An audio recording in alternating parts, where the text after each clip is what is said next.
Alors, bonjour à tous. C'est toujours un plaisir de vous retrouver. Et puis, parler sommeil, c'est toujours une question d'actualité parce qu'on dort tous les jours et on se réveille tous les jours. Et l'une des questions essentielles, moi, qui m'intrigue dans le sommeil, c'est qu'on se réveille. C'est quelque chose de vraiment réversible.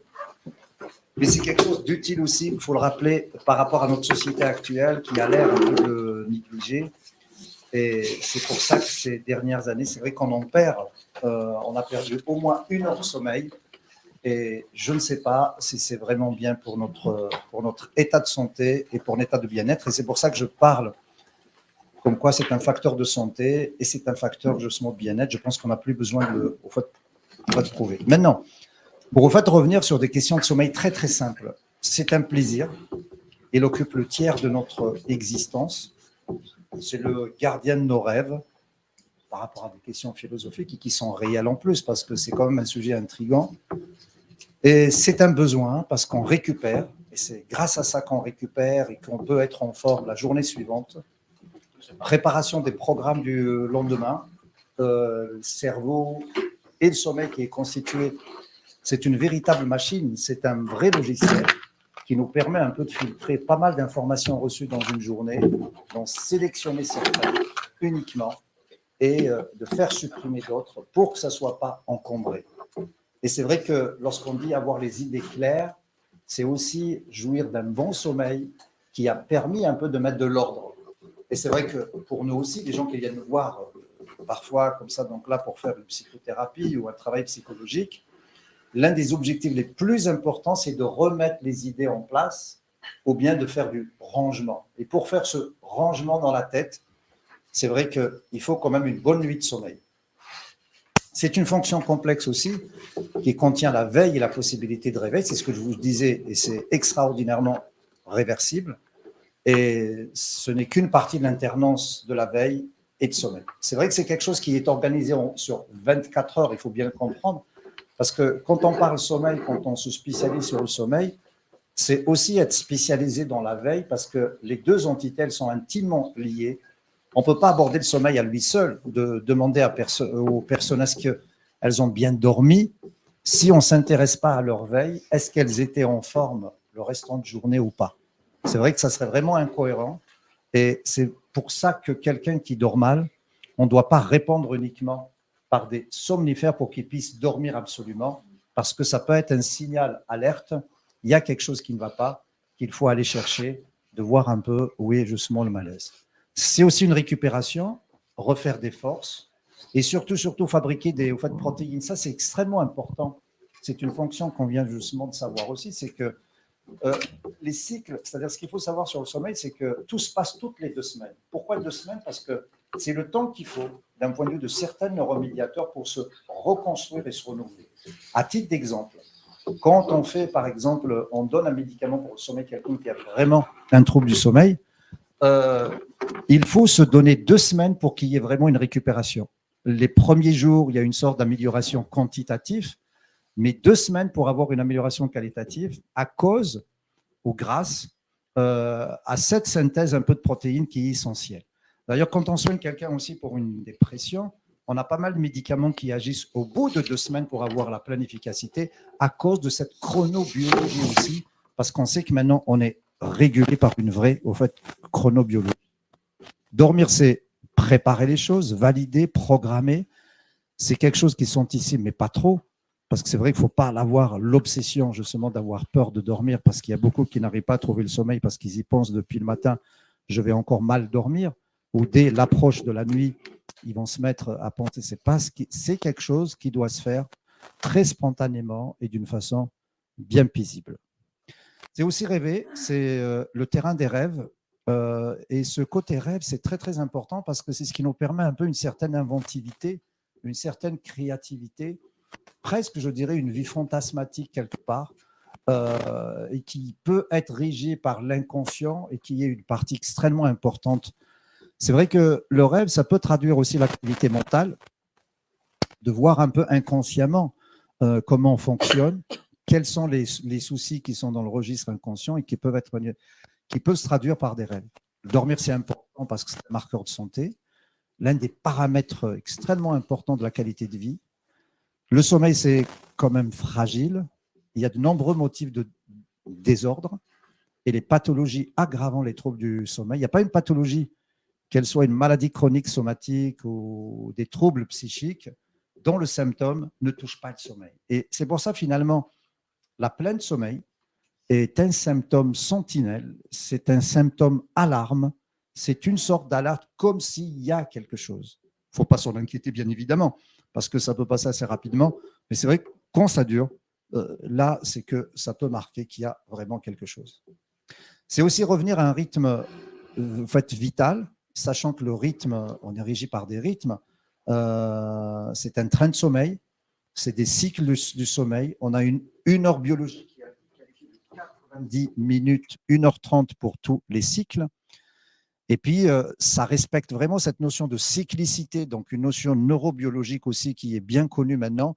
C'est une séquence réparation-préparation par rapport à ce qui se passe par rapport au sommeil léger, sommeil lent, sommeil paradoxal. Tout ce séquençage, finalement, c'est ce qui nous permet de réparer, récupérer, et puis au fait préparer cette journée suivante, anticiper des choses, et ça se passe bien sûr pendant notre sommeil, et c'est ce qui reste assez extraordinaire. Dormir, c'est veiller aussi, c'est soit la possibilité de se réveiller à tout instant, en cas de besoin, et c'est ça ce côté réversible que je vous disais au tout début. Et puis l'exercice normal qu'on en fait entre chaque cycle du sommeil, 5 à 6 cycles, et on met moins de 20 minutes à s'endormir, c'est-à-dire le délai d'apparition du sommeil, généralement c'est moins de 20 minutes, et quand on dépasse les 20 minutes, généralement on peut parler justement donc là de quelque chose.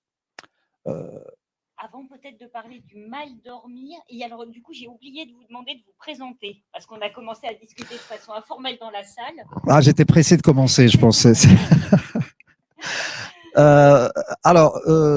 Donc je m'appelle Fared Cherik, je suis psychiatre, je suis addictologue, on peut dire maintenant somnologue parce que je suis spécialisé dans les troubles du sommeil, et je suis actuellement chef de service d'addictologie au CHU de Nice, et je m'occupe d'une consultation sommeil aussi au CHU de Nice.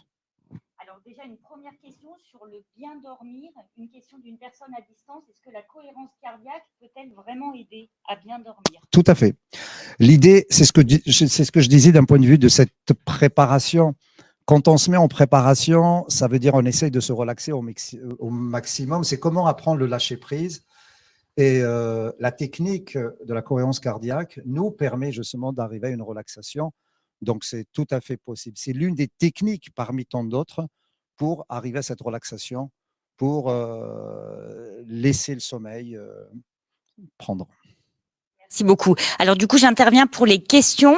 À la fois les gens de la salle et à distance, vous pouvez poser les questions et moi je suis là pour donc dans la salle vous levez la main et on vous passera un micro, et à distance moi je suis là pour regarder les questions qui sont soulevées. Alors, c'est d'autant le plus important parce que j'ai fait une petite introduction où il y a vraiment pas mal de choses. C'est-à-dire, c'est vraiment le sommeil, il est défini de cette sorte. Donc, vous savez, cette première partie, le dormir tout court. Donc, s'il y a des questions, donc je vais aborder le côté physiologique aussi pour voir. Maintenant, le côté mal dormir, c'est-à-dire le mal dormir, c'est uniquement lorsque toutes les conditions que je viens de citer ou une des conditions n'est pas assurée pour que ça ramène à mal dormir. Et le mal dormir actuellement dans notre société est quand même extrêmement important. C'est une plainte extrêmement importante. Et cette plainte a été accentuée aussi après le Covid, pendant et après le Covid. Et actuellement, on en reçoit énormément de plaintes de sommeil, soit d'une façon directe, soit d'une façon indirecte, parce qu'il faut aller chercher ce symptôme. Il y a beaucoup de gens qui viennent nous voir pour des angoisses, par exemple, ou pour des douleurs, quelle que soit la spécialité. Si on ne pose pas la question, parfois, ça peut passer d'une façon. Donc, en fait, ne pas hésiter à le dire systématiquement, de parler de son sommeil, c'est quelque chose qui peut permettre un peu d'aider énormément. Si on règle le sommeil, on peut améliorer l'anxiété, on peut améliorer la déprime, on peut améliorer la douleur physique, on peut améliorer la douleur psychologique aussi en améliorant le sommeil. Donc, ne pas oublier ce symptôme qui est extrêmement important. Donc, ce mal dormir est un problème de santé au fait public, on le sait, et on l'a mesuré indirectement par le nombre de prescriptions de somnifères. Tous les ans, Santé publique France mesure ou évalue le nombre de psychotropes prescrits, et il y a beaucoup de psychotropes prescrits. Malheureusement, il y a toujours des insomniaques, il y a toujours des anxieux, il y a toujours des pathologies dépressives. Un peu comme c'est prescrit, oui, mais c'est mal prescrit, ou c'est pas prescrit aux bonnes personnes qui le nécessitent. Donc attention à la stigmatisation des médicaments, de se dire oui, parce qu'on en parle, c'est beaucoup prescrit, ça veut dire je ne dois pas en prendre. Il faut prendre juste. Il faut prendre vraiment, quand on prend juste, généralement, ça donne de très bonnes réponses et ça peut sauver des vies. Une question dans la salle. Oui, excusez-moi, quand vous dites on peut améliorer l'anxiété, la douleur, c'est dans quelle proportion? Alors, après, c'est vrai qu'actuellement, la médecine est individuelle, elle est singulière. Quand on prend en charge une personne, on ne va pas s'intéresser uniquement aux symptômes et soigner le symptôme. On essaye de voir un peu ce qu'il y a sur le fond et dans quelle proportion. Si on fait bien, on peut être du 100%, parce qu'on peut améliorer le sommeil à 100%. Il faut juste prendre le temps, parce que ça se joue vraiment en matière de temps. On ne peut pas régler la problématique sommeil, surtout quand le sommeil, c'est un symptôme qui dure depuis plus de 2 semaines. Ça a tendance à devenir chronique. On ne peut pas l'améliorer uniquement avec un seul hypnotique. On ne peut pas l'améliorer avec une seule consultation. Donc, c'est vrai qu'il faut en parler. Il faut laisser la personne s'exprimer pour qu'on puisse y arriver. Est-ce qu'on peut obtenir une efficacité avec d'autres approches que médicamenteuses? Bien sûr. C'est ce qu'on essaye de dire, parce qu'actuellement, on favorise essentiellement les thérapeutiques non médicamenteuses. Encore une fois, sans stigmatiser les thérapeutiques médicamenteuses, parce que souvent, pour les cas difficiles, c'est les deux en même temps qu'on utilise. Est-ce que vous différenciez, puisque vous parlez de mal dormir, est-ce que vous différenciez la quantité et la qualité de sommeil? Et est-ce qu'il y a des traitements différents par rapport à la quantité et la qualité de sommeil? Oui. Oui, effectivement. Et vous faites bien de le dire, parce que c'est vrai qu'on peut avoir certaines classifications. Certaines classifications parlent carrément des troubles de qualité de sommeil et troubles d'un point de vue quantitatif. Les classifications officielles, c'est que du quantitatif. L'insomnie, c'est un manque de sommeil. L'hypersomnie, c'est un excès de sommeil, donc c'est du quantitatif. Par contre, ce qui est absolument important, c'est-à-dire, on a remarqué, pour avoir une bonne qualité de vie, ce n'est pas en termes de quantité, mais c'est en termes un peu de qualité. Vaut mieux peu dormir et bien, plutôt que dormir beaucoup et ne pas récupérer. Je pense que la question principale qu'on doit tous se poser en tant que professionnel, parce qu'on peut tous être insomniaque à un moment donné ou avoir un trouble du sommeil, c'est que, est-ce que le lendemain de mon réveil, j'ai bien récupéré ou pas? Et c'est cette notion de récupération finalement qui fait avoir une bonne qualité de sommeil. Et je pense qu'actuellement, dans nos investigations, par exemple, de traiter un insomniaque, on s'intéresse énormément au fait de qualité. Donc, les deux maintenant sont confondus. On ne les traite pas séparément. Mais pour aller au bout de notre idée de traiter, c'est pour ça que je disais au début, on ne traite pas que le symptôme, ça veut dire l'insuffisance ou l'excès. Surtout, on s'intéresse à ce côté qualitatif, parce que c'est ce qui va être déterminant pour la qualité de vie. Alors, pour répondre juste à Caroline qui est à distance, en fait, l'intervention de ce matin est vraiment sur la problématique du sommeil, le sommeil physiologique et les troubles du sommeil. Et on essaye, en fait, de ne pas avoir un apport que théorique pendant 1 heure, mais avec plus sous la forme d'échanges et des éclairages théoriques qui sont apportés au fil de l'eau par le docteur Farid Chéric. Et la table ronde de l'après-midi sera sur la problématique de la fatigue, et du coup, fatigue bien plus large et non pas que le sommeil, où là, ça sera vraiment énormément d'interactivité. Peut-on expliquer ou comprendre comment, malgré une bonne qualité de sommeil, la récupération n'est pas présente? C'est-à-dire qu'on dort bien, mais on se réveille fatigué, par exemple. Alors, là aussi, c'est vrai que pour nous, on a élucidé les choses, mais c'est vrai qu'on essaye d'emmener les gens avec nous, qu'on soigne, qu'on voit, de leur dire attention. Tout à l'heure, je vous disais, la synthèse de protéines cérébrales, ça fait 2 semaines. Il faut se donner du temps pour avoir une très bonne récupération. Vous voyez, ça se joue là, c'est-à-dire ça ne sert à rien d'être en fait, pressé, de se dire il me faut absolument avoir un résultat. C'est vraiment sur les 2 semaines, ou peut-être parfois un peu plus pour vraiment récupérer. Et ça, c'est un fait qui est extrêmement important de le travailler dans le temps. On ne se remet pas d'une question de mal dormir du jour au lendemain. Parce qu'il y a tellement d'implications au niveau corporel, au niveau protéique, au niveau hormonal, qu'on met du temps à récupérer. Et c'est ça aussi, cette question qui est absolument fondamentale. Et vous voyez, parce que ça amène une certaine souffrance, ça donne beaucoup de fatigue. C'est-à-dire, cette non-récupération, c'est ce qui explique ce symptôme fatigue qui est extrêmement important aussi. Parfois, le symptôme fatigue, il peut être expliqué par le manque de sommeil ou par une mauvaise qualité de sommeil. Et c'est vrai que nous, ce qui nous intéresse énormément, c'est la qualité de la journée suivante. Est-ce que les gens sont suffisamment vigilants ou pas? C'est aussi une question fondamentale. Est-ce qu'ils ne sont pas somnolents pendant une journée? S'ils ne sont pas somnolents, ça veut dire qu'ils ont bien récupéré. Alors du coup, une question d'une personne à distance. Qu'est-ce qu'on appelle bien dormir? Avec du coup les notions, peut-être un apport théorique sur le sommeil profond, sommeil paradoxal. Combien est-ce qu'il faut de temps pour ces différentes parties? Et bien dormir, c'est quoi concrètement en fait? Si chaque personne veut se dire, est-ce que moi je dors bien ou pas? Je pense que c'est une question qui ne doit pas se poser tellement, elle doit se faire spontanément. C'est-à-dire, quand on dort bien, généralement, il n'y a pas cette plainte. C'est-à-dire, il faut être à l'écoute de ses propres besoins. Et l'écoute de ses propres besoins, c'est-à-dire quand il est tard, on commence à bâiller.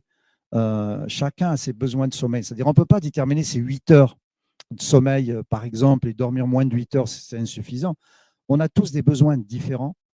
Il y a des couches tôt, il y a des couches tard, il y a des lève tôt et des lève tard. C'est des profils génétiques qui sont bien identifiés. Donc, il faut se reconnaître aussi, de se dire, par exemple, voilà, je sais que je suis un couche tôt. Donc, c'est vrai que généralement, les gens qui veillent plus, ça altère leur sommeil, ça altère la qualité de la journée suivante. Et puis, il y a de petits dormeurs et de longs dormeurs aussi. Et ça s'explique d'une façon génétique. Donc, nous, quand on voit quelqu'un, on n'a pas de référence 7-8 heures de sommeil, mais on a des besoins de chacun qu'on essaye d'évaluer pour chaque personne. Et ça, c'est vraiment important. Pris ce que vous disiez, il y a une carence protéinique et je ne sais pas à quel niveau elle se situe, mais comment peut-on la compenser, l'améliorer? Je pense que la problématique sommeil, ce n'est pas une question de compensation uniquement. D'abord, c'est encore une fois, c'est dormir, c'est s'inscrire à récupérer le plus possible. Après, si on me posait la question, moi, personnellement, c'est vrai que je veille parce qu'il m'arrive un peu de travailler sur l'ordinateur, donc je manque de sommeil.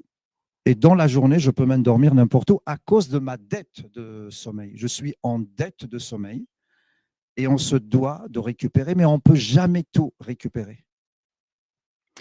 Alors après, Est-ce que c'est des protéines qu'on peut prendre dans l'alimentation, par exemple? Jeannette, la question, alors, non, qu'est-ce que c'est, du coup, les au protéines? fait, je parle beaucoup plus de neuromédiateurs que de systèmes un peu de protéines. Et cette synthèse de protéines, c'est pour les neuromédiateurs aussi. C'est-à-dire, c'est pour ces constituants cérébraux dont on a absolument besoin qui nous donnent un équilibre.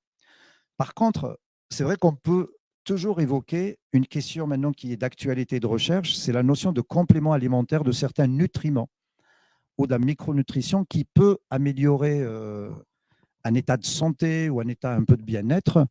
Et là, actuellement, on essaye d'en étudier pour voir est-ce que l'apport de certains nutriments antioxydants, par exemple, peuvent aussi améliorer indirectement cette qualité de sommeil. Mais on est au stade justement de la recherche. Actuellement, le message, c'est vraiment de la récupération. C'est le bon sens qui l'emporte sur le reste. C'est de se mettre dans les meilleures conditions pour dormir, que ce soit l'environnement ou bien que ce soit par rapport à notre propre gestion de stress. Alors, une question, il faut qu'on change les micros. Visiblement, celui-là passe mieux. Et alors, ne faudrait-il pas exclure les apnées du sommeil d'emblée pour parler de non-fatigue au réveil? Est-ce que c'est du coup une des premières choses que vous testez initialement? Est-ce qu'il y a ou pas des apnées du sommeil? Oui, Et là, c'est mieux, je pense. Oui. Donc, quand on reçoit quelqu'un pour une plainte sommeil, on fait le point sur le plan général. C'est-à-dire, on évalue quelqu'un sur le plan psychologique, c'est-à-dire est-ce qu'il y a du stress. On évalue quelqu'un sur le plan neurologique. Est-ce que c'est des conditions neurologiques qui amènent la plainte justement de sommeil ou pas? Et troisièmement, est-ce que c'est un problème respiratoire lié aux apnées de sommeil? Donc, d'emblée, par rapport aux premières consultations, quand on fait ces consultations spécialisées, au bout de la première consultation, on oriente et on sait plus ou moins sur quelle voie s'orienter. Si c'est des apnées de sommeil, il y a 2 signes qui nous interpellent avant même de faire la polysomnographie, c'est-à-dire l'enregistrement laboratoire de sommeil. Quelqu'un qui se lève le matin avec un mal de tête, avec une céphalée,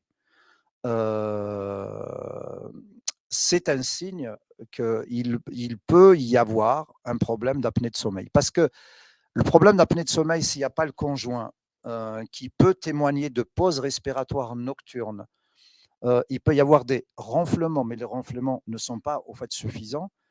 Il y a la problématique du surpoids aussi qui est importante, mais elle n'est pas suffisante aussi parce qu'on peut avoir des apnées de sommeil chez des sujets qui n'ont pas de problématique de poids parce qu'il y a deux catégories d'apnée de sommeil. Il y a l'apnée de sommeil obstructive et constructive parce que c'est vraiment le système un peu de ventilation qui peut être défaillant plutôt qu'un encombrement de par le poids, le ronflement, la position de sommeil.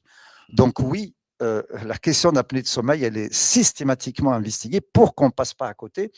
Parce que généralement, quand on fait le diagnostic d'une apnée de sommeil, rien que sur le plan clinique, avant de le confirmer en laboratoire, les tests maintenant sont généralement rapidement faits. Il y a beaucoup de médecins qui sont spécialisés. Généralement, c'est des médecins pneumologues. Alors, les tests de sommeil ils sont faits sur la journée même. C'est-à-dire, on peut avoir l'appareil chez soi. On peut faire des enregistrements rapides parce que c'est des appareils qui sont très petits, transportables. Chez soi, pourquoi? Parce que ça traduit une vraie nuit de sommeil dans ces conditions à soi-même. Et quand on fait le diagnostic, on a aussi un appareillage qui marche très bien. Il y a des sociétés maintenant qui s'occupent de ça et généralement, ça améliore la quantité de sommeil et surtout la qualité de sommeil. Il y a un témoignage justement de Henri à distance, c'est son médecin traitant qui lui avait fait justement tester cette problématique ou non d'apnée du sommeil. Et maintenant, il est appareillé et ça l'a beaucoup aidé, mais il n'avait pas du tout pensé en fait que lui-même faisait des apnées du sommeil avant que son médecin teste ça. J'ai une autre question de Jean-Luc à distance qui dit « Bonjour, à part les somnifères, je ne vois pas d'autres alternatives aux diarrhées nocturnes d'une RCH en fait. » Et pour lui, c'est la seule issue en fait. Est-ce que, du coup, dans ces problématiques, j'imagine, du coup, de réveil à plusieurs moments dans la nuit, en fait, qui doit être une problématique partagée, est-ce qu'il n'y a que les somnifères ou est-ce que différemment, en fait? Je pense que le problème de diarrhée, c'est les personnes qui se réveillent la nuit pour des motifs bien connus, au fait, physiques. Et ça, il y a beaucoup de personnes qui nous rapportent, au fait, symptômes. Pour le traiter, il n'y a pas que les médicaments en soi, mais il y a des techniques aussi de relaxation et des techniques un peu de thérapie cognitivo-comportementale sur le fait de moins anticiper. Parce qu'au fait, quand on présente des diarrhées nocturnes, on a déjà peur d'avoir une diarrhée, donc on est dans des angoisses d'anticipation et d'appréhension et qui augmentent le niveau de vigilance et qui diminuent le niveau de sommeil ou la tendance à s'endormir assez facilement, surtout quand on se réveille en pleine nuit et généralement, on a du mal à se rendormir. Donc, c'est des techniques qui sont simples. C'est vrai que soit on peut être aidé par des techniques de relaxation ou bien carrément par des prises en charge TCC, c'est-à-dire cognitivo-comportementales. Comment ne pas anticiper et ne pas appréhender les choses pour se laisser aller dans le sommeil. Après, il y a d'autres expériences aussi parce que quand on fait par exemple une phase de sommeil, on dort au bon moment les 90 minutes, 1h30, ça fait déjà un cycle. Et quand on se réveille en plein sommeil paradoxal, on se réveille bien, on se réveille frais à faire ce qu'il y a à faire. Et puis, on peut facilement se rendormir parce qu'on peut être dans une sorte un peu de continuité. Mais là aussi, c'est un entraînement. C'est presque un entraînement de faire des micro-siestes. Pour apprendre à faire des micro-siestes, c'est-à-dire c'est des petits sommes qu'on peut faire même au milieu professionnel pour se détendre, et c'est aussi d'actualité actuellement pour lutter contre le stress, c'est de faire 10 à 20 minutes de sieste et toujours de se réveiller en plein sommeil paradoxal. Et pour ne pas altérer la quantité de sommeil et la nuit de sommeil suivante, généralement, c'est ce qui est recommandable. Mais c'est cet entraînement qui est un peu compliqué pour justement donc là s'entraîner à faire ce genre de siestes qui sont très reposantes et qui peuvent avoir beaucoup de compensation. Mais par contre, c'est vrai que si on parle de micro-siestes, les longues siestes, elles ne sont pas recommandées. Alors, elles ne sont pas recommandées surtout lorsqu'on a des plaintes de sommeil. Là, il faut éviter les siestes. Mais quand on n'a pas de problème de sommeil, pourquoi pas? Les siestes, on peut se reposer, ça peut être un plaisir parce que ça ne va pas altérer notre nuit de sommeil suivante. Mais sinon, quelqu'un qui présente une problématique de sommeil à l'origine, nous, l'une des grandes thérapies, c'est d'essayer de faire, d'empêcher le sujet à s'endormir. On le dit à sa famille, à ses proches, pour tout concentrer la nuit, pour resynchroniser les choses. Parce que généralement, les gens qui ne dorment pas très bien la nuit, que ce soit un problème d'endormissement ou de réveil nocturne, c'est que le lendemain, ils passent leur temps à dormir pour se reposer. Et la nuit suivante, bien sûr, ils vont mal dormir. Et puis, jusqu'à ce que ça arrive, vous l'avez vu dans certaines évolutions démentielles, on inverse carrément le rythme veille-sommeil. C'est que progressivement, la nuit, on est éveillé et puis on dort la journée pour récupérer. Ce qui n'est pas très. On ne rentre pas dans un rythme et ce n'est pas normal. Alors, une question du coup aussi intéressante sur des objets connectés, parce que cette personne, la Catherine, qui témoigne qu'elle a une montre connectée qui mesure son sommeil, est-ce qu'on peut se fier ou pas? Ou est-ce qu'il faut éviter de regarder les chiffres? Est-ce que ça peut pas nous mettre une sorte de pression à vérifier chaque jour? Est-ce que j'ai bien dormi, mes nuits et tout? Est-ce que c'est fiable, intéressant d'utiliser, ou est-ce qu'au contraire, ça va pas générer du stress supplémentaire? Alors, ça dépend des personnes qui l'utilisent. Quand on est un peu anxieux sur les bords, c'est-à-dire on a des personnes très anxieuses, on peut devenir facilement obsédé par ça, donc à surveiller, même en pleine nuit. Il y a des personnes qui essayent un peu de regarder leur montre et de voir combien ils ont dormi. C'est une erreur. D'ailleurs, même c'est une erreur de regarder un peu le réveil à chaque fois qu'on se réveille, parce que sinon, il y a un phénomène un peu de découragement. L'idée, c'est presque un peu de cacher le réveil pour ne pas regarder. Déjà, ça, c'est le réveil, sans aller jusqu'aux montres connectées. Les montres connectées, actuellement, il faut savoir les utiliser, parce que c'est vrai qu'elles sont de plus en plus affinées au module sommeil. Moi, personnellement, je conseille de le voir une fois par semaine, pas toutes les nuits, sinon quand on peut voir le lendemain tranquillement. Mais sachez une chose, c'est pas bien précis comme un enregistrement sommeil. Ça donne juste une idée, donc ça sert à rien de focaliser là-dessus. Après, pour moi, qui ai une montre connectée aussi, je vois le sommeil, je le fais une fois par semaine, mais c'est presque de voir d'une façon globale comment ça marche. Mais ça ne me donne pas une précision et ce n'est pas lié directement à une sorte un peu de qualité de sommeil ou à une quantité de sommeil. Donc oui, c'est intéressant dans le fait un peu d'améliorer les choses dans un cadre d'une bonne hygiène de sommeil, d'une bonne hygiène de vie, mais il ne faut pas que ça interfère avec notre fonctionnement. C'est-à-dire qu'il ne faut pas que ça nous rende plus vigilants, sachant qu'on lutte contre cette hypervigilance le soir et la nuit pour pouvoir installer le sommeil. Est-ce que c'est bon de dormir avec ces montres électroniques sur nous? C'est ça? Est-ce que c'est... Encore une fois, ça dépend des gens, parce que les montres électroniques, maintenant, les gens qui se les achètent, si on le fait pour le sommeil, il faut les mettre, sinon ça ne trace pas.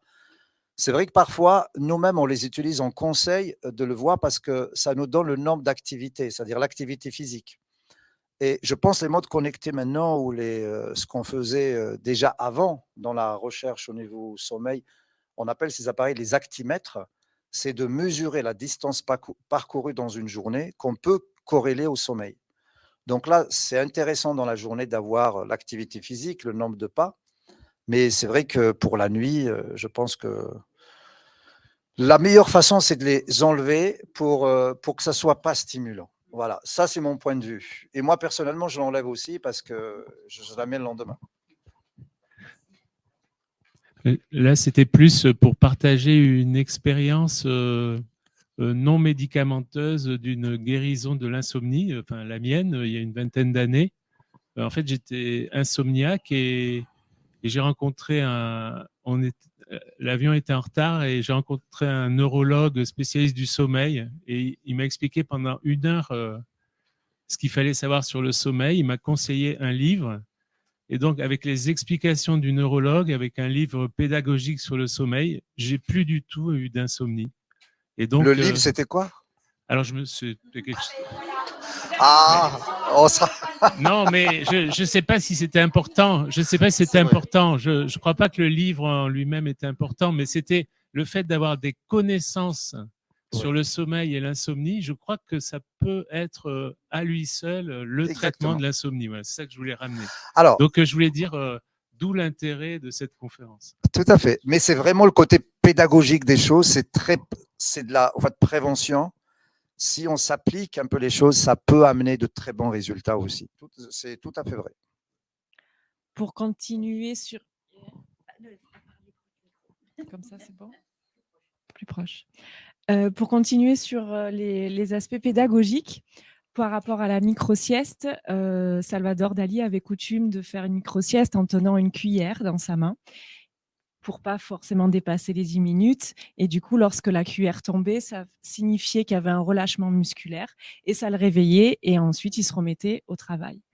Donc, il n'y a pas l'électronique et... La cuillère ou le réveil. La cuillère...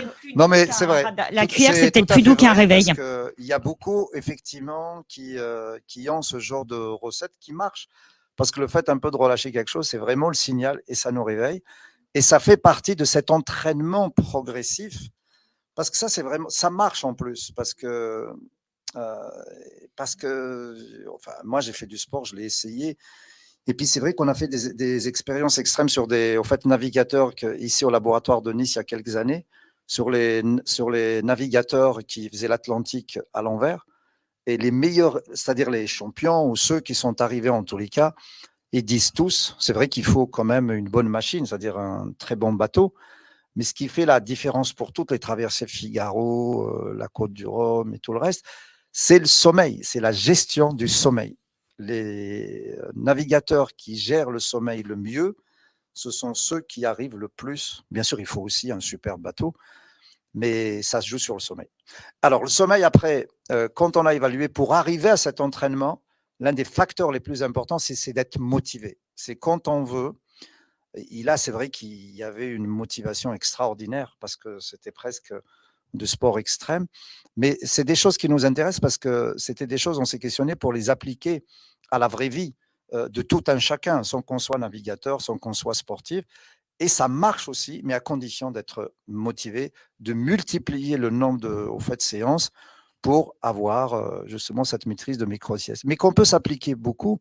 Et quand on fait des micro-siestes convenablement, généralement, au bout de quelques temps, le sommeil de nuit s'améliore aussi, ou bien on n'a plus de problème à s'angoisser de ne pas dormir. C'est quelque chose, encore une fois, qui va se faire d'une façon naturelle, spontanée, qu'on ne calcule pas ce genre de choses. Alors, juste... pardon. J'ai des méditations, 20 minutes tous les jours. Et hop, je pique du nez, ça va. Je parle assez fort. Non, mais pour les gens à distance, vas-y, je c'est bon. C'est ce que je voulais dire. Oui, alors les gens qui arrivent à faire de la méditation, de la relaxation, de la cohérence cardiaque, c'est pour ça que je disais n'importe la méthode, le but final c'est le même. C'est le fait un peu de vous relaxer d'un point de vue musculaire, de diminuer l'activité cardiaque, la fréquence cardiaque qui diminue, la fréquence respiratoire qui va diminuer aussi. Et ce sont tous ces facteurs dont on a besoin pour lancer le sommeil ou bien pour pouvoir s'endormir. D'ailleurs, pour être vraiment dans le côté, un peu dans la suite des choses, regardez. Là, par exemple, c'est une diapositive que vous voyez tous. Pour pouvoir s'endormir, il y a des conditions nécessaires, c'est-à-dire il faut qu'on soit dans un environnement calme, généralement de l'obscurité. Pourquoi l'obscurité? Parce que c'est l'une des conditions les plus importantes pour qu'il y ait une sécrétion de mélatonine, et la mélatonine induit le sommeil. Il faut que ça soit calme, on ne bouge pas d'un point de vue musculaire parce que aussi le fait de ne pas bouger, ça permet à la température centrale de pouvoir diminuer. Température centrale diminuée, je dis bien diminuée, hein. C'est pas la température périphérique. Parce que je pense que vous avez tous essayé l'expérience, vous ne pouvez pas vous endormir les pieds froids. Il faut que la température des extrémités, là par contre, soit relevée, soit chaude. Et c'est ce qui note une diminution de la température centrale. D'ailleurs, c'est vrai que les vieilles recettes, c'est le fait de mettre, comme vous le savez, d'où la bouillotte pour se réchauffer les pieds. Et c'est vrai que ça n'agit pas uniquement au niveau des pieds, mais ça aide aussi à diminuer la température centrale, qui est l'un des signes les plus importants pour que le sommeil puisse, au fait, s'installer. Et troisième condition, enfin, inactivité, obscurité, et toute une préparation pour que le taux de cortisol soit diminué complètement. Et ce sont tous ces facteurs qui peuvent lancer le sommeil. Et là, on les voit à travers cette diapositive parce qu'on les voit vraiment diminuer ce qui lance le sommeil. Et au réveil, il se passe un phénomène contraire, c'est que le taux de cortisol commence à augmenter, la température centrale qui va augmenter aussi. Et là, vous voyez vraiment, quand vous êtes réveillé par le petit réveil de petit matin à 6 heures et vous mettez la couverture pour vous couvrir un peu plus et essayer de profiter un peu plus, c'est que là, la température centrale est en train d'augmenter et c'est ce qui permet le réveil. Et d'un point de vue périphérique, là, on a froid et c'est que la température centrale augmente et le taux de cortisol augmente. Et encore une fois, c'est pour ça que je vous disais, heureusement que le sommeil est réversible grâce à ces deux composantes, température centrale et le taux de cortisol. Alors, il y a plein de questions à distance, hein, vous inquiétez pas, je les prends en compte au fur et à mesure. Alors, il y a une question sur est-ce qu'il y a un lien entre l'alimentation et la qualité du sommeil? Bien sûr. Alors, ça fait partie des règles d'hygiène du sommeil, c'est-à-dire une bonne hygiène de sommeil, c'est le fait de dire et de le redire. Le soir, soit il faut manger un peu plus tôt, il ne faut pas manger très tard, et puis manger moins copieux. C'est vrai que le repas qui doit être important, c'est le déjeuner. Certaines cultures, même, c'est le petit déjeuner où ils mangent très bien. Et le soir, on mange plus léger pour permettre une meilleure digestion. Et surtout aussi parce que le soir, on brûle moins de calories. Et c'est pour ça qu'il faut manger moins d'une façon en fait, générale. Donc oui, l'alimentation, les excitants, le café, le thé, l'alcool, c'est des choses qu'il faut éviter le soir pour permettre un meilleur sommeil. L'alcool, par exemple, pour beaucoup, c'est une aide à boire un verre d'alcool, ça les aide au moins au début. C'est-à-dire, c'est vrai que ça détend, ça fait dormir, mais c'est un leurre parce que la qualité de sommeil, elle est très, très, au fait, mauvaise. Après, il y a des gens qui nous disent, il y a une différence entre le vin rouge, le vin blanc. Le vin blanc est beaucoup plus antioxydant, donc plus on dort mal parce qu'il y a des structures qui sont éveillées. Mais il faut éviter l'alcool, c'est-à-dire il faut dormir autrement. Parce que l'alcool, après, c'est vrai qu'on peut augmenter les doses. Si ça donne un peu ce leurre de dormir, les gens augmentent, un verre n'est plus suffisant, donc on en prend plus pour une facilité. C'est une sorte d'autorégulation, mais qui malheureusement nous amène vers le chemin de l'addiction. Que pensez-vous des compléments du type mélatonine, en fait, est-ce qu'on peut en prendre ou pas, qui sont disponibles en pharmacie en ce moment? Oui. Et c'est une bonne chose? Oui, c'est une bonne chose parce que c'est des compléments, encore une fois, et qui peuvent être complémentaires par rapport aux vrais thérapeutiques, quelque part. Mais c'est vrai que ça peut avoir un effet préventif. Il faut les prendre dans au fait, pharmacies pour que ce soit des produits, on sait où est-ce qu'ils proviennent. Ça, c'est vraiment important parce que sinon, c'est vrai que ça peut, justement, donc là, ça peut ne pas aider parce que, regardez, là, j'ai préparé justement des choses sur la mélatonine très, très vite pour vous montrer justement, donc là, surtout ce qu'il faut éviter avec la mélatonine. Voilà. Donc, la mélatonine, elle est sécrétée par la glande pinéale, bien sûr, donc sécrétée naturellement. Ce qu'il faut savoir, c'est que la mélatonine, elle est sécrétée naturellement dans des conditions d'inactivité, d'obscurité. On a le taux de mélatonine qui augmente. La demi-vie très courte, c'est entre 20 à 30 minutes, c'est ce qui permet juste l'endormissement. Ensuite, bloquer le jour, maximum vers 3 heures du matin, on ne la sécrète plus parce qu'il y a la lumière, parce qu'on bouge. Donc là, il y a toujours ce phénomène cyclique. Donc, ça peut aider à augmenter la température, c'est tout ce que je vous disais, donc c'est important. Par contre, les risques, mise en garde, en vente libre, attention, parce qu'au fait, on peut avoir différents types un peu de mélatonine qu'on ne contrôle pas médicalement. On ne connaît pas les propriétés adverses de la mélatonine. induction, exacerbation de l'asthme, hypotension artérielle, douleur abdominale, cauchemar. Donc là aussi, il faut vraiment connaître d'où ça provient. L'idée, d'une façon générale, oui, c'est un complément important. Surtout, on a un médicament qui s'appelle Circadin, je pense qu'on peut en dire le nom, parce qu'en fait, ça permet de resynchroniser les rythmes, et c'est un agoniste mélatoninergique, et c'est le seul, mais dont les actions de ce médicament ne se produisent pas du jour au lendemain, mais il faut attendre 2 semaines, encore une fois, pour avoir les premiers résultats. Donc, c'est un médicament qu'on prendrait pour recaler le sommeil, mais qu'on ne doit pas prendre en permanence. Tout à fait, c'est vraiment pour une resynchronisation. Ça marche très bien pour resynchroniser le sommeil.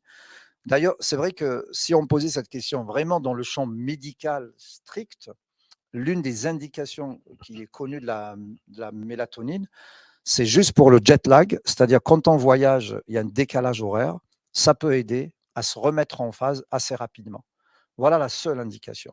Après, on peut aller plus loin vers la mélatonine aussi, parce qu'actuellement, on dispose d'un antidépresseur à base de mélatonine qui s'appelle le valdoxan, l'agomélatine. Là, il bloquerait les 2 récepteurs mélatoninergiques, et c'est un effet très intéressant aussi, c'est-à-dire au-delà de l'effet antidépresseur en soi, il y a aussi un effet sur le sommeil, mais quand ça marche, parce que le taux de réponse est de 50% à peu près, donc ça marcherait dans un cas sur 2. Mais pourquoi pas? C'est vraiment aussi une méthode, quand ça marche très bien.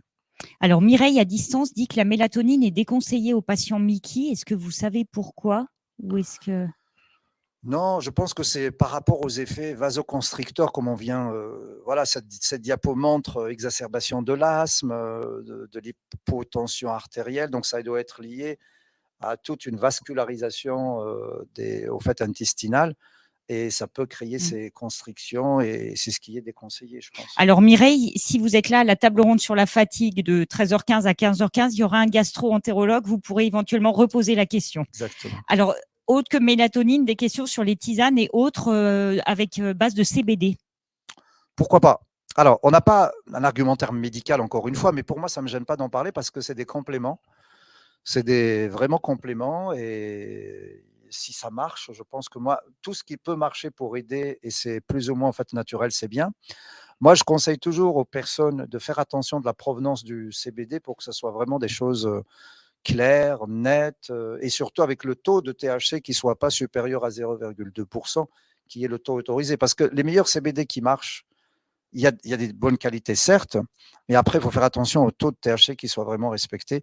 Là aussi, ce qui nous gêne un peu, nous, en tant que médecins, quand on ne sait pas la provenance et tout, on ne peut pas garantir à 100% de dire, voilà, il y a l'aval médical complet. Mais pour les compléments des tisanes à base de CBD, pourquoi pas? C'est vrai que nous, on est très friands un peu de tous les résultats à venir sur la recherche, parce qu'il y a énormément de recherches actuellement sur les récepteurs cannabinoïdes, d'une façon générale, sur le cannabis thérapeutique et sur le cannabidiol. C'est très en vogue dans différents domaines aussi de la médecine.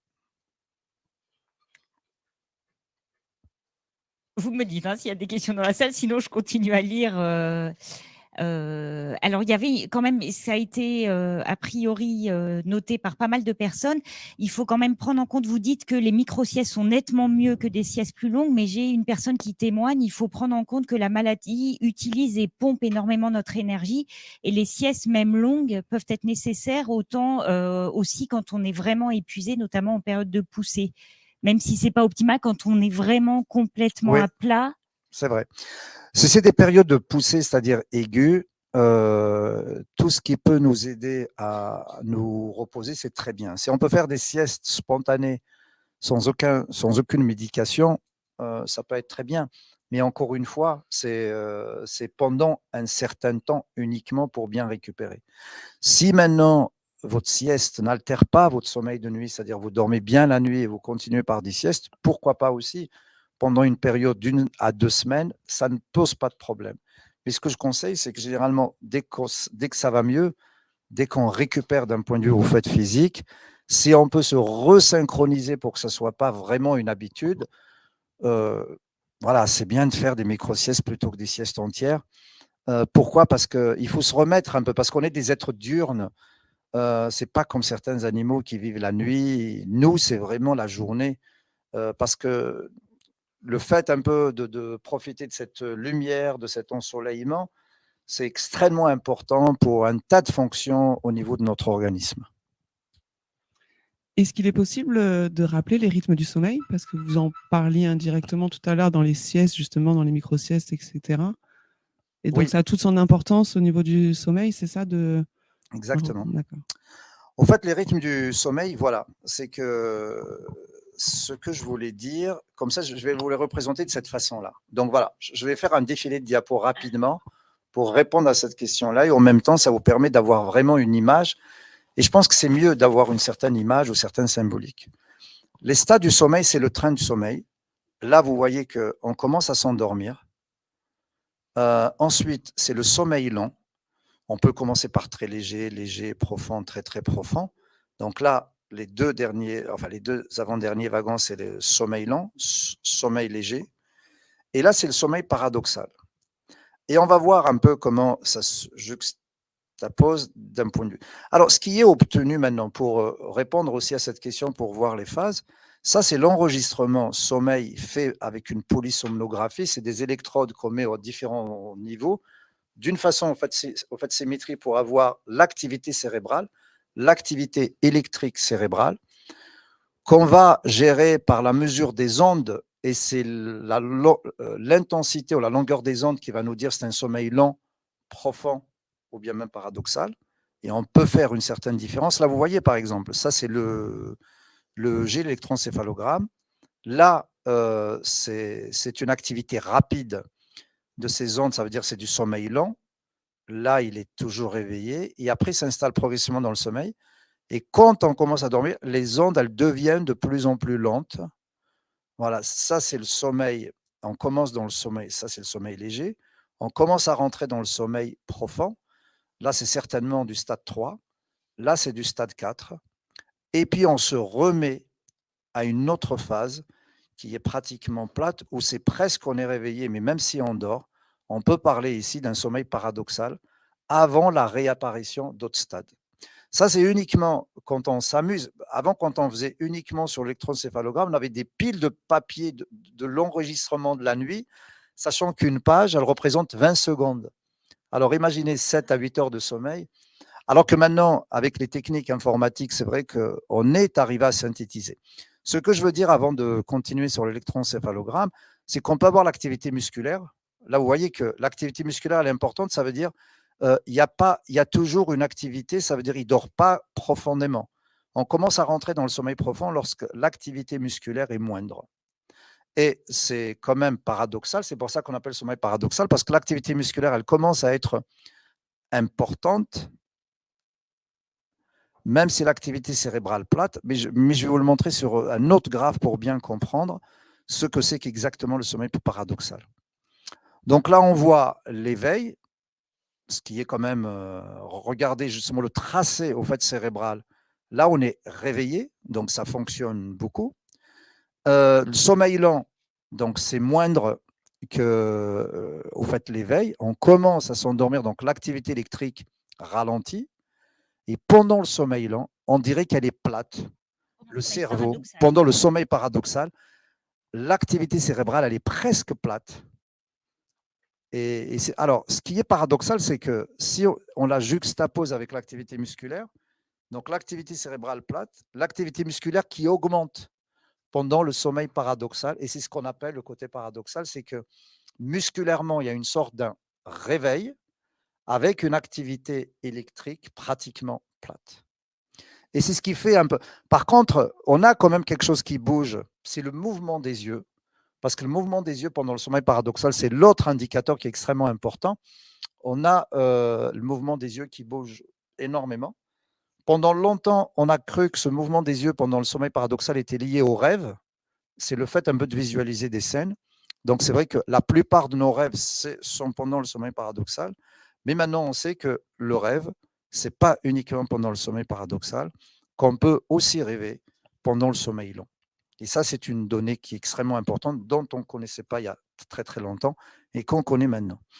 Et tout c'est au fait tracé. Voilà ce qui nous amène maintenant avec l'aide informatique, c'est qu'en interprétant un peu tout ça, voilà les stades du sommeil. Donc là, on est en éveil. Progressivement, on s'endort, on rentre dans le sommeil, le stade 1. Le stade 1 et 2, là, vous voyez, donc toute cette ligne, c'est du sommeil léger et qui constitue la plupart de nos nuits. Ensuite, on est au stade 3 et 4, qui est le sommeil profond. Et vous voyez, dans différents stades, le sommeil profond, c'est toujours en début de nuit qui est le plus fréquent. Et après, en fin de nuit, il y a beaucoup moins de sommeil lent profond, c'est du sommeil léger. Par contre, là, on voit ces pointes ici, c'est presque un pseudo-réveil, c'est du sommeil paradoxal. Il y en a peu en début de nuit, il y en a beaucoup plus en fin de nuit. C'est pour ça qu'on peut toujours se dire on rêve plus au petit matin avant de se réveiller, c'est qu'il n'y a plus de sommeil paradoxal. C'est ce qui nous permet aussi de meilleurs réveils, c'est-à-dire de se sentir directement d'aplomb pour commencer une journée. Voilà le cycle, comment il est constitué. Donc là, vous voyez, ça fait un cycle qui constitue 90 minutes et un cycle, c'est sommeil léger, 1 et 2, sommeil profond, 3 et 4, jusqu'au sommeil paradoxal. Ça fait le premier cycle de sommeil qui dure 90 minutes. Et je parle chez l'adulte, parce que chez les enfants, le sommeil n'est pas complètement structuré, donc il peut être différent. Et là, on voit la deuxième phase, la troisième phase de sommeil, la quatrième. On a 5 cycles à peu près de sommeil qui nous permettent un peu ce que je disais, la synthèse de protéines. Voilà le sommeil, comment il s'organise. Et nous, quand on récupère ces hypnogrammes, c'est vrai que généralement, on sait plus ou moins comment se positionner. À titre d'exemple, regardez ce qu'on mesure. Le délai d'apparition de sommeil, s'il est supérieur à 20 minutes, donc c'est vrai que ça peut être problématique. Et puis la période de sommeil totale, par exemple, il est mesuré de là, quand on commence à s'endormir, jusqu'au réveil. C'est ce qu'on appelle la période de sommeil totale, qui, au fait, revient dans beaucoup de comptes rendus quand vous faites une polysomnographie.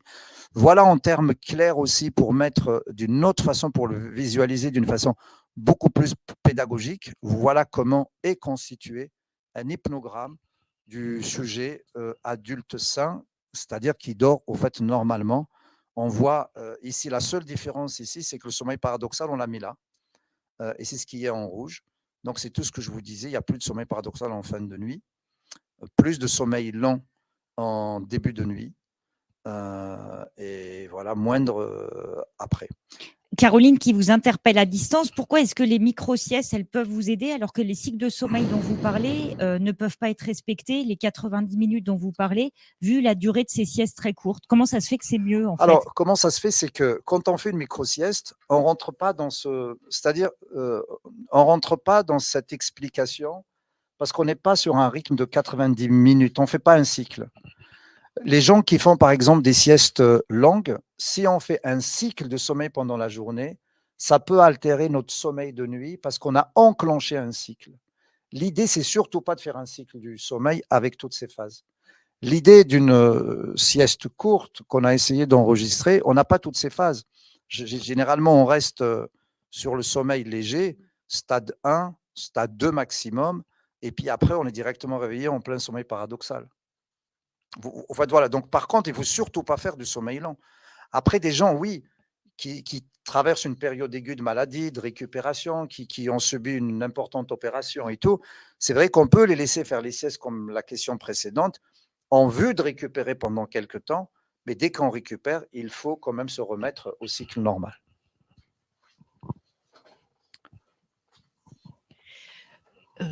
Avec nos problématiques pathologiques diverses et variées, je pense qu'il n'y a pas d'idéal de rythme circadien. Oui, c'est vrai. Et en même temps, pour revenir aussi à la thématique de la fatigue qui nous intéresse, est-ce que on ne peut pas empêcher, pour ma part en tout cas, que la micro-sieste, sur le coup de fatigue, dure au-delà de quelquefois d'1 heure ou d'1 heure et demie? Alors, il y a des moments, vous avez raison, il y a des moments où il faut se laisser faire, parce qu'on ne peut pas, au fait, résister. Mais il ne faut pas que ça devienne une règle. C'est vrai que le bon sens nous permet de faire une longue sieste. Si on est vraiment fatigué pour, au fait, récupérer, pourquoi pas? Parce que le cerveau va s'adapter pour pouvoir se remettre en marche. Et ce que vous disiez au début, vous avez tout à fait raison, parce que là, l'hypnogramme que vous voyez justement donc là sur le graphe, c'est vraiment quelque chose qui est l'idéal. Mais si on fait un enregistrement, même chez toute personne, justement, on ne trouve pas cet hypnogramme idéal. Mais il y a des critères un peu, si la latence du sommeil, elle est respectée, c'est les cycles, on peut retrouver tous les constituants de ce rythme pour expliquer une certaine, en fait, normalité et pour expliquer ce qui ne fonctionne pas. Pour nous, c'est des alertes de toutes les façons. Quelqu'un, par exemple, on fait un enregistrement et on voit qu'en début de nuit, il n'y a pas de sommeil long profond, ça pose problème. Donc, c'est pour ça qu'il ne récupère pas et c'est pour ça qu'il présente une mauvaise qualité de sommeil. Il y a des gens qui peuvent dormir 8 heures, on le voit, ils dorment 8 heures. Mais s'il n'y a pas de sommeil paradoxal ou très peu de sommeil lent, on se dit qu'il y a un souci. Vous voyez, c'est grâce aussi à ces outils. Autre en fait, élément qu'il faut aussi sous-entendre, et là j'en aurais fini avec cette en fait, physiologie des rythmes et des cycles plutôt, c'est que regardez qu'au courant d'une vie, chez les enfants, adultes, jeunes et personnes âgées, le rythme n'est pas le même. C'est-à-dire l'hypnogramme n'est pas le même parce que on voit que les jeunes enfants dorment, ils ont besoin de sommeil jusqu'à 12 heures de sommeil, 10 à 12 heures chez l'adolescent, et ce besoin diminue. Par contre, l'une des particularités chez le sujet âgé, c'est que vous voyez qu'à partir d'un certain âge, on ne fait plus de stade 4 et très rarement du stade 3.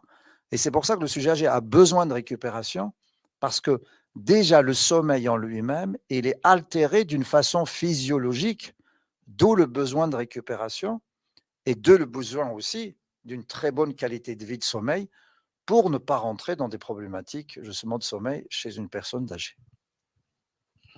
Je voulais vous demander donc les différences entre mal dormir et insomnie, et si la définition médicale de l'insomnie comprenait le ressenti du malade. Ça, c'était la première question. Et la deuxième question, c'est est-ce que vous nous apprendriez la micro-sieste? Qui était une question de la salle, à distance. Des conseils pour apprendre à faire des micro-siestes. Alors là, il faudra revenir une journée ou peut-être 2 jours de stage. Non, mais c'est vrai qu'il faut du temps, il faut une préparation, pourquoi pas, mais c'est lent. On va se dire aujourd'hui, ce que là, je vous dis des éléments vraiment, en fait, c'est des éléments en fait théoriques, mais il faut créer les conditions pour apprendre cette micro-sieste. C'est un apprentissage. Après, c'est vrai que pourquoi pas. C'est vrai que ça va permettre un peu justement de réfléchir sur comment concevoir peut-être un module qu'on pourrait faire un peu sur Internet et qu'on pourrait suivre par étapes et de voir. Mais il faut évaluer aussi, c'est-à-dire on ne peut pas mettre un programme sur Internet, sur des chaînes par exemple YouTube ou autres, et vous laisser en libre cours, mais il faut que ça soit quelque chose un peu de suivi, de voir un peu où est-ce que ça peut mener. Mais c'est une très bonne idée. Mais Dans on la m'a table jamais ronde, demandé. la table ronde fatigue, on voulait un des thèmes abordés à la fin, les projets ou les initiatives à lancer en fait, et d'en discuter ensemble. Donc, Mais là, ça peut être une très bonne idée. On ne me l'a jamais demandé, celle-là, c'est-à-dire en conférence et tout, mais ça peut être une très, très bonne initiative, oui.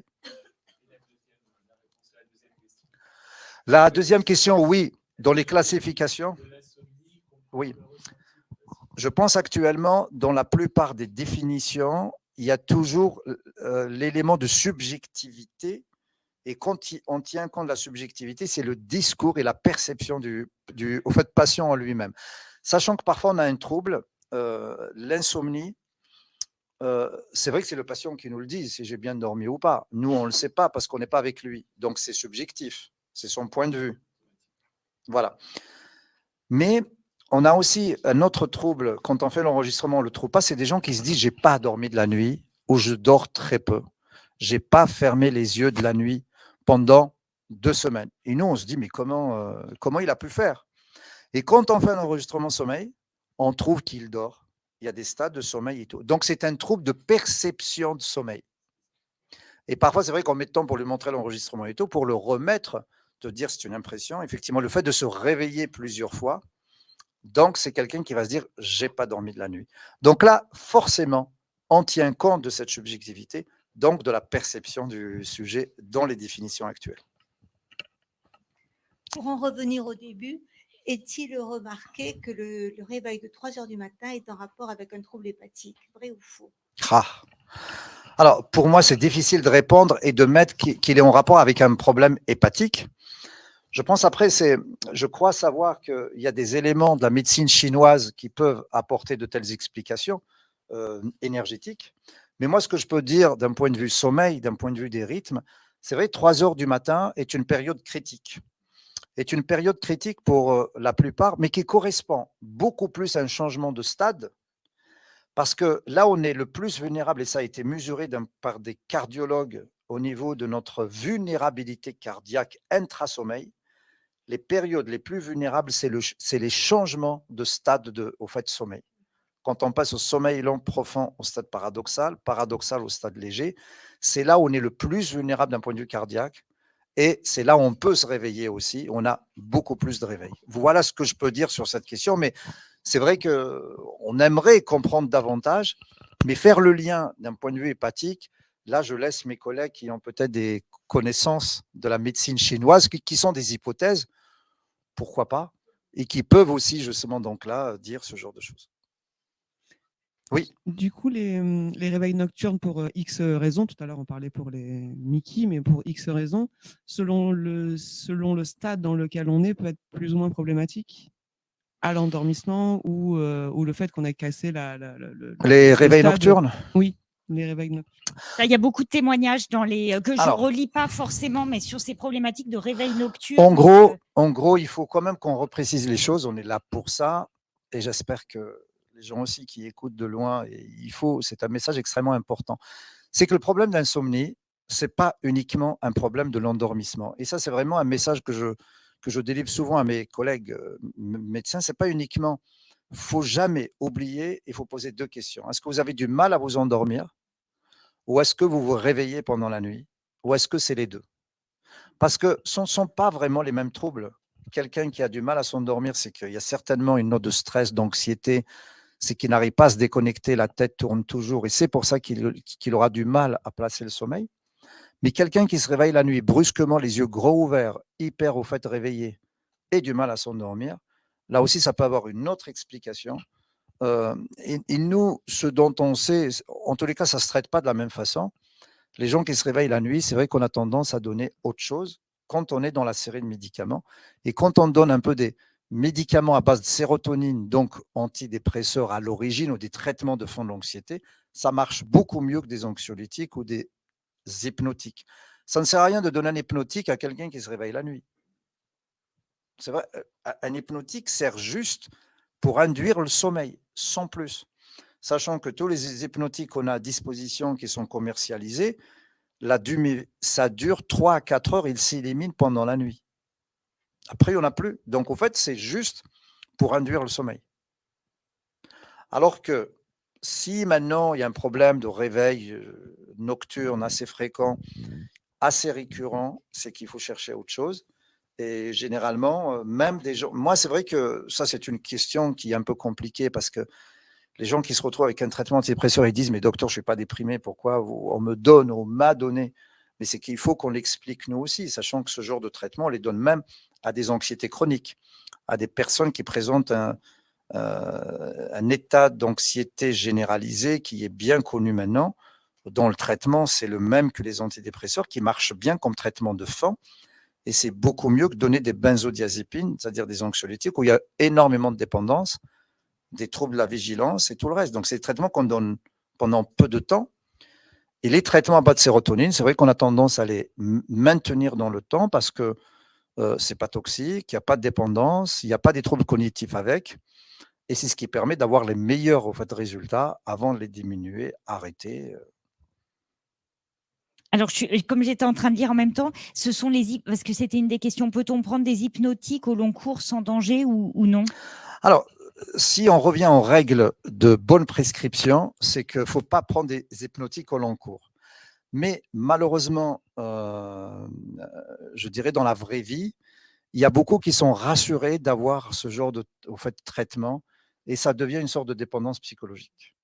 Et c'est vrai, il y a beaucoup qui viennent nous dire, voilà, j'ai de l'Imovane, j'ai du Stinox, j'ai du Noctamide depuis si longtemps. Donc, le médecin le renouvelle systématiquement et c'est quelque chose qu'il ne faut pas faire.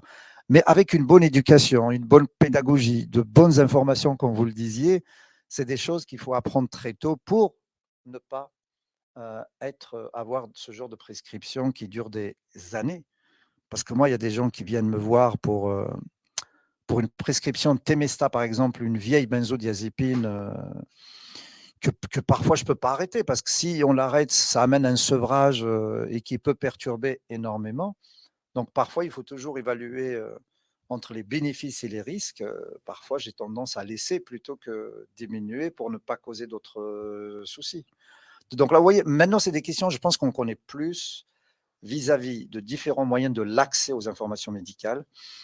C'est beaucoup plus démocratique, il y a beaucoup plus de discussions. J'espère, mais à condition de ne pas aller sur des forums, sur des sites qui disent tout et n'importe quoi. Nous, ce qui nous pose problème maintenant, c'est les sites, c'est cette qualité de site qu'il faut consulter sur Internet, parce que maintenant, les gens qui viennent nous voir, et c'est vraiment une question sociétale, ils ont déjà lu pas mal de choses, ils ont entendu pas mal de choses à l'extérieur, ils ont pas mal lu Internet aussi. Et puis aussi, les gens qui viennent me voir, ils ont déjà lu toute ma biographie sur Internet, sur Google, les différentes vidéos et tout le reste. Là, Et vous c'est dans allez les avoir règles du beaucoup de jeu. likes hein, après la. Non, sincèrement, c'est des règles, ça fait partie des règles actuelles de dire oui, docteur, par contre, c'est pas ce que vous disiez dans une de vos vidéos que j'ai consultée cette nuit. C'est pas. Voilà, à 3 heures du matin. Mais ça rentre dans les règles du jeu actuellement pour donner, pour dissiper une très bonne information, qu'elle soit juste aussi, qu'elle soit aussi d'inspiration scientifique, qu'elle soit avec une médecine avec les preuves. Nous, c'est ce qu'on demande. Mais il faut pas. On essaye, c'est-à-dire de répondre à toutes ces questions-là pour avoir les meilleures, vraiment les meilleures références en termes d'information. Il y a une question en fait d'une personne à distance qui dit elles sont nombreuses en fait à être sous corticothérapie et que Exact. personnellement en fait ça lui a complètement détraqué le sommeil en fait. Alors ça c'est une réalité par contre, parce que si en tout début je vous disais d'un point de vue physiologique le cortisol c'est vraiment quelque chose qui peut empêcher de dormir d'un point de vue en fait physiologique. Ces traitements à prendre si possible dans la journée, le matin, à éviter le soir. Quand on augmente la corticothérapie pour des raisons vraiment inflammatoires, il y a des recours possibles, c'est-à-dire il faut anticiper cette problématique sommeil en faisant soit de petites prescriptions, soit aussi plus un peu de relaxation pour préparer le sommeil ou pour préserver le sommeil aussi. Mais c'est quelque chose aussi qui malheureusement ne sont pas faites systématiquement pour justement donc là prévenir la problématique sommeil qui sont dues à des corticothérapies prolongées ou intensives. Mais parfois, c'est vrai que c'est quand même important aussi, il ne faut pas l'oublier, c'est quand même, quand on a recours à la corticothérapie, c'est que ce n'est pas pour rien.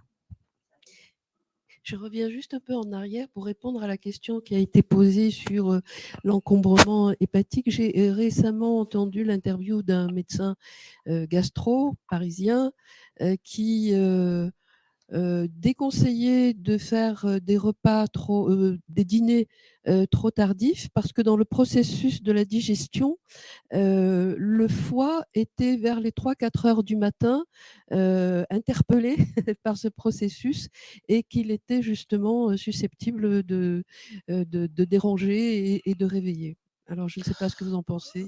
Non, après, il y a des explications. C'est vrai que si on se place un peu sur ce mode hépatique, sur le plan digestif, on va certainement trouver des explications qui font qu'il y a une raison, mais pour expliquer le bon sens finalement. Et le bon sens, c'est-à-dire le vieil adage, c'est de manger moins le soir, comme le faisaient déjà les anciens, ceux qui étaient déjà bien avant nous.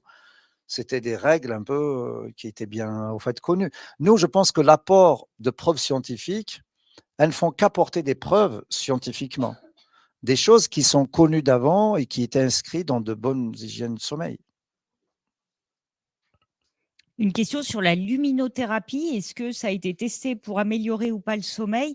Et c'est une autre question sur la qualité du sommeil en fonction des saisons. Est-ce qu'il y a quelque chose en fait ou est-ce que c'est personne dépendante? Alors, en fonction des saisons et de la météo, j'ai l'impression. Là, je ne l'ai pas mis, je n'ai pas de diapositive parce que le sujet sommeil est très, très vaste et super intéressant. La luminothérapie, c'est vrai que la lumière, elle est fondamentale. Le fait de s'exposer à la lumière de jour, c'est ce que je vous disais, c'est l'un des synchroniseurs les plus importants avec l'alimentation. Par exemple, dans les phénomènes de jet lag, l'une des choses à faire quand on est un peu dans le pays hôte, c'est s'exposer à la lumière. le plus possible pour permettre une meilleure resynchronisation. La luminothérapie a été utilisée avec succès il y a quelques années. Ça a amélioré, mais on n'a pas un niveau de preuve suffisante pour dire luminothérapie et sommeil uniquement. Le niveau de preuve qu'on a, c'est pour les dépressions saisonnières. C'est des personnes qui présentent des états dépressifs pendant l'automne. Parfois le printemps, mais c'est vrai que l'automne ou les changements de saison, ils sont aussi d'une grande vulnérabilité par rapport à la dépression saisonnière. Et là, la luminothérapie a fait ses preuves de ce point de vue-là. Donc, c'est vrai qu'on ne peut pas généraliser de dire on va faire que la luminothérapie. Il y a certains centres qui sont équipés. Le fait un peu de mettre plusieurs luxe, un peu de luminothérapie, mais c'était insuffisant pour traiter, par exemple, un état dépressif au long cours ou un problème de sommeil au long cours. Mais ceci dit, la lumière est l'une des conditions les plus importantes parce qu'on a fait beaucoup d'expériences, par exemple, des gens qui ont vécu un certain temps dans des grottes, c'est-à-dire sans aucune lumière. Là, on a vu à quel point ils étaient désynchronisés jusqu'à perdre raison, jusqu'à devenir paranoïaques, délirants, et même jusqu'à certains décès aussi, pour dire que ce facteur lumière est extrêmement important. Est-ce qu'on peut incriminer les changements d'horaire, justement, dans ces phénomènes Pas à ce point. C'est-à-dire les changements d'horaire, effectivement, ils peuvent avoir une influence sur les personnes les plus vulnérables. Mais on a un système nerveux, il faut le rappeler, qui est vraiment adaptatif. C'est-à-dire on a une adaptation qui se fait dans les 2 semaines généralement, encore une fois, et on arrive à s'adapter à ces changements de rythme. 1 heure, c'est pas suffisamment significatif pour perturber d'un point de vue médical. Ça fait quelques années qu'il y a des chercheurs un peu qui s'intéressent pour voir quel est le meilleur horaire. Est-ce qu'on reste uniquement à l'heure d'hiver, on ne change pas l'heure pendant l'été ou pas? Mais là, maintenant, même en Europe, il y a des pays qui restent un horaire unique, mais pas d'autres. C'est-à-dire même l'Union européenne n'est pas encore parvenue à se départager sur une seule conduite à tenir. Il y a le Portugal qui reste, il n'y a pas d'horaire d'été. Et il y a, je pense, je sais, il y a d'autres pays aussi qui n'ont pas adopté ça et ça reste ouvert. Alors, je vois qu'il reste en gros 5 minutes. Vous inquiétez pas, le docteur Faragiri nous fait le privilège d'être présent aussi à la table ronde. Donc, si vous pensez à des questions entre midi et 2, il sera encore là pour y répondre. Mais il y a quand même beaucoup de personnes à distance qui soulèvent encore ces problématiques de micro-réveil. Et une personne qui dit, en fait, rien que le changement de position du fait de douleurs abdominales, articulaires, musculaires, ça la réveille. Elle n'a pas de problématique pour se réendormir, mais du coup, en fait, elle va jamais au stade 3 et 4, c'est ça? Elle va toujours. Est-ce qu'il y a un moyen où, quand on se réendort, on peut pas continuer le cycle? À partir du moment où on s'est réveillé, on repart sur un nouveau cycle et... Non, c'est-à-dire on peut repartir sur le même cycle. C'est que, par exemple, ici, un réveil, par exemple, à 3 heures du matin, ça correspond ici, c'est que on voit une période un peu de réveil qui va durer, c'est-à-dire on est sur cette ligne blanche, pas sur cette épaisse. Donc le tracé va revenir sur une ligne blanche qui va nous dire combien elle est restée éveillée et puis la réinstallation du rythme. Donc là, sur un hypnogramme, ça se voit très bien et on voit comme quoi la personne, elle s'est au fait rendormie. Mais ce qu'il faut au fait savoir et ce qu'il faut retenir, c'est aussi c'est la perception du sommeil de chacun, c'est la peur d'avoir mal, c'est la peur de se réveiller pour aller aux toilettes, d'aller uriner. Il y a des gens aussi qui ont peur de l'incontinence, qui ont peur aussi de l'image, de faire leurs besoins au lit. Donc, c'est des angoisses fondamentales, archaïques, mais qui restent quand même bien ancrées et qui font augmenter le niveau de stress et qui empêchent que le sommeil se fasse dans des conditions les plus optimales. Donc oui, il faut s'intéresser aux périodes aiguës de douleur pour traiter convenablement, pour aussi rassurer. Il n'y a pas de mal à se réveiller la nuit. On peut se réveiller la nuit, mais le problème, c'est de se rendormir. Si on se rendort assez facilement, ça ne perturbe pas la qualité de sommeil. Tout en traitant bien sûr la diarrhée, les douleurs et tout le reste, tous les signes, bien évidemment. Du coup, 2 questions sur des traitements, à la fois le circadin, la mélatonine à libération prolongée, est-ce que ça aide à se rendormir pour les réveils nocturnes? Et le tryptophane à la place de la sérotonine dans le cas des réveils nocturnes. Est-ce que ce sont des solutions médicamenteuses qui peuvent avoir un C'est des intérêt? solutions complémentaires, c'est pas des solutions à elles seules, c'est-à-dire qui vont régler un problème, mais ça peut être complémentaire de prise en charge non médicamenteuse, avec la relaxation, avec tout ce qu'on vient de dire. Ça peut aider. Le tryptophane, il est cité dans beaucoup de choses. Ça peut être un complément alimentaire pour le bien-être, pourquoi pas. De même que, parce que le tryptophane, c'est le précurseur de la sérotonine, de toutes les façons. Et d'un point de vue de la mélatonine à libération prolongée, c'est ce que je disais. C'est vrai, par exemple, quelque chose qui est commercialisé, qui est connu des hautes autorités de santé, il n'y a aucun problème, mais il faut savoir, ce n'est pas du jour au lendemain. Ça ne va pas améliorer une insomnie ou un réveil nocturne du jour au lendemain, mais au bout de 2 semaines, il y a de très bons résultats. Est-ce que dans la salle, vous avez… Alors, oui, alors Catherine, avant que cela ne se termine, elle voudrait vous remercier pour cette séance très intéressante. On pourrait en parler des heures. Effectivement, le docteur Farage, là, on pourrait, voilà, Ah oui, Thierry, oui, oui, on c'est ce que je peut vous en disais au profiter début. pendant des heures. Et à chaque fois, les 2 fois, il a été rendu disponible en permanence. Donc, un grand merci. Mais du S'il n'y a pas de questions, peut-être je vais au fait finir par Ah oui, l'agenda ça de c'est sommeil. intéressant. L'agenda. Pour les diapos, alors on essayera de les inclure en fait, parce qu'à distance, effectivement, vous aviez du mal à les voir. Ça va être une tentative d'essayer de les inclure dans le replay en fait, qui sera accessible après. Et sinon, éventuellement, envoyer une sélection de diapos. Ça, c'est possible, hein, vous Là, inquiétez c'est une pas. sélection de diapos que j'ai faite. D'accord. Donc, je vous laisse effectivement Ouais, décrire l'agenda tout à du fait. sommeil. Donc, alors, l'un des moyens, là, je vous disais tout à l'heure, c'est que, voilà, il faut, c'est-à-dire le traitement de l'insomnie, finalement, c'est le prévenir. D'abord par une bonne hygiène de sommeil, avec tous les conseils, justement, donc là, qu'on donne. Il y a toute une liste, mais c'est des conseils de bon sens aussi, hein. Ensuite, cet outil, c'est ce qui va presque un peu se dire, on va pas enregistrer tout le monde comme ça dans un laboratoire, parce qu'il y a très peu d'indications d'une polysomnographie. Il vaut mieux avoir un agenda de sommeil. Vous voyez, par exemple, là, sur une semaine, de noter les horaires. Là, on va se coucher. Là, on est au lit. Il y a quelques temps qui passent avant de s'endormir. Là, la personne, elle s'est réveillée 10 minutes, par exemple. Elle s'est levée. La flèche qui monte, c'est elle s'est levée de son lit à un horaire vers les coups de 6h30. Ce qu'il faut savoir, c'est qu'il faut le remplir d'une façon approximative parce que sinon, ça rend malade beaucoup plus que ce que ça n'aide. Il faut vraiment le faire le lendemain. Ça, c'est comme les montres finalement. Mais c'est quelque chose qui renseigne. C'est pour dire aussi que le sommeil, c'est pas qu'une seule nuit. Là, par exemple, au bout d'une semaine, on voit l'organisation du sommeil pendant une semaine et on voit que c'est régulier. Les horaires, le fait d'aller au lit, c'est à la même heure et les horaires de réveil sont aux mêmes heures. Et là, on apprend énormément. C'est vrai, par exemple, maintenant, l'un des synchroniseurs les plus importants par rapport à l'état de recherche actuel, ce n'est pas l'horaire d'endormissement qui soit fixe, c'est l'horaire du réveil. Les grasses matinées ne servent pas à grand-chose. Je suis désolé de vous le dire. Je sais qu'il y a beaucoup qui aiment justement ce plaisir, mais ça ne sert pas à grand-chose parce qu'au fait, on ne récupère pas d'une grasse matinée. Encore une fois, par rapport au fait, allez vous exposer à la lumière plutôt que de continuer à dormir. Laissez la nuit suivante pour pouvoir aussi au fait, récupérer. Voilà ce que ça nous enseigne. Là, par exemple, on peut avoir des décalages de phase, retard de phase, avance de phase. Il y a des réveils nocturnes. Là, par exemple, c'est le sujet âgé. Le sujet âgé ne va pas faire une nuit complète. Il va faire d'une façon physiologique beaucoup de réveils nocturnes, même avec une sieste dans la journée.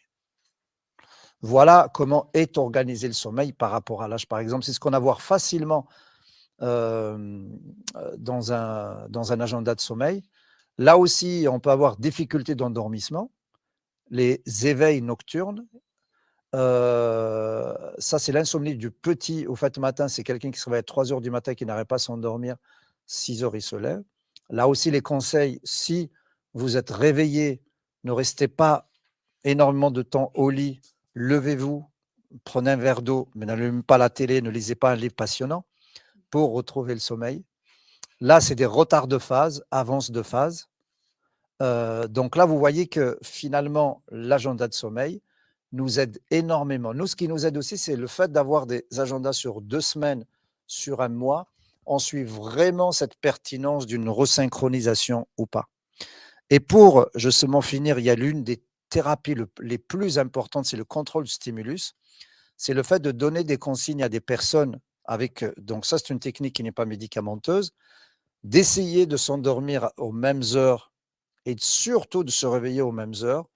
Le but unique, c'est de recaler le sommeil, ces périodes jaunes, pendant la même période, d'éviter les siestes, ne pas faire de sieste du tout, pour tout synchroniser pendant les nuits de sommeil.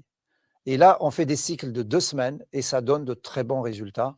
C'est bien mené. Donc, c'est plus des thérapies de resynchronisation rythmique qui marchent toutes les 2 semaines, plutôt que quelque chose qui… Et ça, c'est vraiment quelque chose, c'est vieux, c'est irremplaçable, mais on devrait le rappeler assez souvent. Alors, Forbidden Zone, c'est des zones où il ne faut pas dormir. Alors, sur le plan chrono, au fait, biologique, on a individualisé l'horaire 17 heures, par exemple, de 17 à 20 heures. C'est là où il ne faut pas dormir, c'est interdit d'un point de vue au fait physiologique. Si on s'endort, on est mal après, c'est-à-dire on n'est pas bien. Et c'est vrai que si vous l'essayez, vous réveillez très mal. C'est là où, sur le plan physiologique, il faut rester éveillé parce que ça va te dérégler par la suite. C'est ça, la Forbidden, c'est l'interdiction en allemand. Je vais générer de la Il y avait- frustration. Oui, mais je lui ai dit non, on la garde pour cet après-midi. Comme vous êtes encore là, Je vois la si on frustration en veut pas- direct. voilà, je génère de la frustration et je l'assume totalement. Si on ne veut pas se mettre en retard pour la table ronde de l'après-midi, ce sont des questions aussi qu'on soulèvera. Alors, j'ai essayé de prendre la majorité des questions à distance, mais forcément, on ne peut pas totalement tout prendre, mais il y a encore la table ronde de tout à l'heure. Donc, rendez-vous pour ceux ou celles qui sont inscrites à distance à 13h15, de 13h15 à 15h15 pour une table ronde avec 6 intervenants sur le thème de la fatigue. Et puis, je vous souhaite un bon appétit et nous, on continue les échanges en présentiel. À tout à l'heure. Un énorme merci au docteur Farad Shaikh. Merci à vous.